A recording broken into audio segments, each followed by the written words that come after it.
Hi, today I'm reviewing Oppo A78 5G and I'll show you how to activate the always on display option on this device.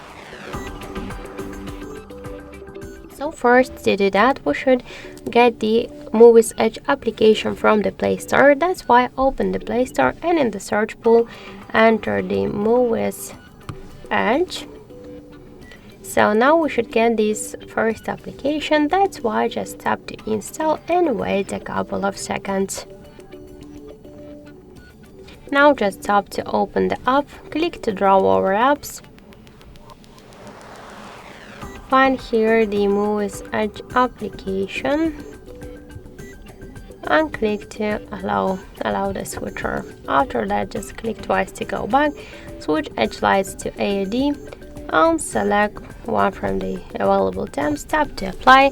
Now just let's lock the device and we can see that the always on display option successfully activated. So that's it. Thank you for watching, and if you find this video helpful, leave thumbs up and subscribe.